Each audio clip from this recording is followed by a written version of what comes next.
Bonjour à tous, aujourd'hui c'est un jour spécial et j'ai avec moi Monsieur Arsène et Monsieur Jean-Jacques et nous sommes donc arrivés à la fin de notre session de travail Verdawan à Istanbul et j'aimerais vous poser quelques questions. Monsieur Arsène, je commence avec vous. Oui. Dites-moi un peu quelle était votre impression de Verdawan avant de venir à Istanbul, c'est-à-dire pendant que vous avez commencé l'activité en 2020 au Congo et aujourd'hui, quelles sont vos impressions? Bien, merci beaucoup Mélodie pour la question. Quelle était mon idée du business Verdawan avant de venir ici et maintenant que je suis arrivé à ce meeting avec les directeurs? Je dois dire que avant, l'idée que j'avais de Verdawan était une idée circonscrite.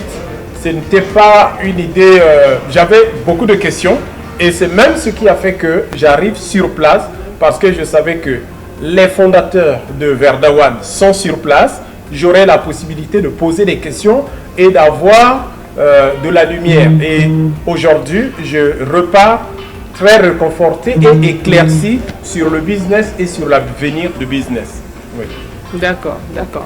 Excellent. Et Monsieur Jean-Jacques, est-ce que vous pouvez nous dire la même chose? Quelles étaient vos impressions avant de venir rencontrer donc les directeurs de Verdawan et maintenant que vous les avez rencontrés, que vous avez fait une session de travail, quelles sont vos impressions? Merci pour la parole. Avant de venir, comme vient de dire M. Arsène, j'avais également beaucoup de questions. Vu que nous nous sommes lancés dans un projet sans pourtant voir lesquels qui étaient derrière ce projet. Donc nous avons cru sans voir, mais il y avait beaucoup de questions parce que nous avons beaucoup de personnes à emmener dans l'activité. Donc il fallait arriver sur place et le fait d'arriver sur place, rencontrer ceux qui ont créé, fondé cette entreprise, discutons avec eux, voyons leur humilité, leur intégrité, leur transparence et les réponses à toutes les questions.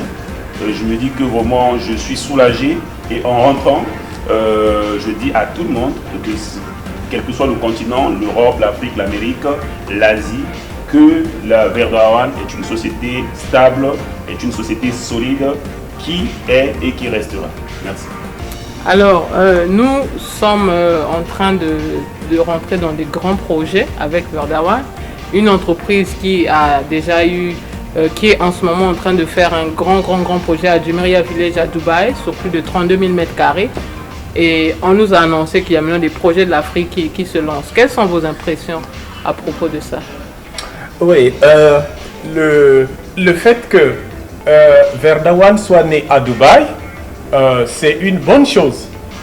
Et entendre qu'il y a Dubaï, il y a la Turquie, c'est bien. Mais pour nous, en tant qu'Africains, savoir que Verdawan démarre un grand projet d'envergure à Maputo, ceci montre que Verdawan est une société qui est internationale.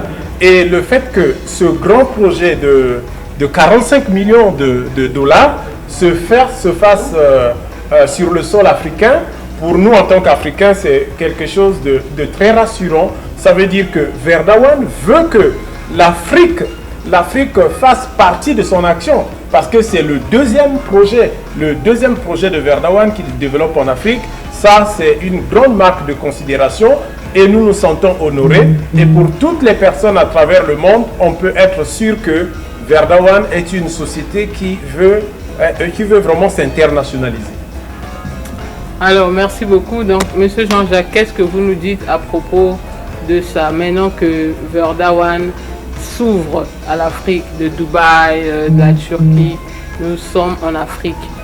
Quelle est votre impression à ce sujet? Ok, comme le dit Verdawan, on dit c'est pour le betterment of humanity, ça veut dire pour l'amélioration des vies. Et la vie, il n'y a pas une vie africaine, il n'y a pas une vie européenne ou asiatique. Donc ça veut tout simplement dire le fait d'être en Asie, d'être en Europe et aujourd'hui en Afrique, c'est une bonne chose.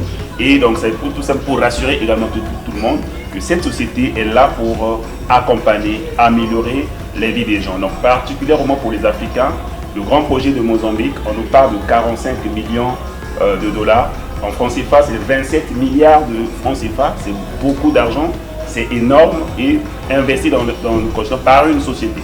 Donc ça veut tout simplement dire que Verdawan s'installe pour durer, parce que nous sommes dans l'immobilier. Et l'immobilier, ce n'est pas le business d'une journée ou d'un mois, mais c'est pour durer longtemps. Donc c'est pour tout simplement dire, nous sommes sur une bonne plateforme. Alors au départ, nous avions eu une question de savoir quelle était la vision de Verdawan sur 10 ans. Et maintenant, quelles ont été les réponses des directeurs? Oui, la vision de 10 ans, c'est la question que nous avions posée au directeur. Mais lorsque nous avons parlé de 10 ans, c'était une sorte de provocation. Nous voulions voir et savoir exactement qu'est-ce que les directeurs de Verdawan pensaient. Mais aussitôt, ils nous ont dit, vous pensez à 10 ans, mais nous pensons à 100 ans. Ça veut dire que Verdawan est là, pas pour une petite durée, mais pour une longue durée. C'est ça. Et donc, pour soutenir ce point, je dirais, nous sommes dans Istanbul, qui est une ville historique. Et nous avons parcouru la ville, nous avons vu des murs qui datent de 2000 ans, ou de plus de 2000 ans. Donc, ça veut dire que c'est de l'immobilier. Et aujourd'hui, par rapport à la question de 10 ans, on nous a parlé des projets qui vont durer, comme 2000 ans, comme les exemples des pyramides qu'on nous a donnés en Égypte, qui font de l'immobilier. C'est la même chose avec Verdawan. Donc Verdawan va durer pour longtemps. Alors donc vous pouvez rassurer aux personnes qui vous suivent que Verdawan est une grosse opportunité d'affaires et surtout est une opportunité profitable. Oui, à toutes les personnes qui vont nous suivre, c'est bien de comprendre. Verdawan est une opportunité extraordinaire. Une opportunité extraordinaire qui est donnée aux personnes ordinaires. Ça, c'est quelque chose d'important. Une opportunité extraordinaire, mais qui est donnée aux personnes ordinaires comme nous. Tout ce que nous avons à faire, c'est de saisir l'opportunité et de commencer le voyage avec Verdawan. Donc, pour compléter ce que M. Arsène vient de dire, une opportunité est comme un oiseau qui ne se pose pas deux fois sur une branche. Ça veut tout simplement dire que cette opportunité est ouverte à tout le monde. Étudiants, professeurs, militaires, ministres, quelle que soit votre couche sociale, quelle que soit votre classe sociale, c'est ouvert à n'importe qui parce que tout le monde aspire à posséder, à acquérir une maison, une propriété, un immobilier. Donc voici l'opportunité de posséder ou d'acquérir des propriétés, des biens de propriété, mais en gagnant de l'argent. Donc voici la grande opportunité. Donc nous vous rassurons que c'est une opportunité. Venez nous rejoindre et développons cette activité à travers le monde. Intéressant, merci beaucoup. Alors nous sommes des privilégiés de la vie d'être ici et nous sommes en train d'écrire l'histoire du Congo et nous avons écrit l'histoire dans le carnet de Verdawan et ceci va rester, c'est un moment historique depuis Istanbul. Nous vous encourageons à nous rejoindre à Verdawan et surtout allons travailler ensemble. Une opportunité extraordinaire pour des gens ordinaires comme nous. Et à ne pas oublier, c'est toujours comme ça. C'est toujours comme ça. Pour le betterment of humanity. Betterment of humanity. Merci. Merci. Merci Mélodie. Merci.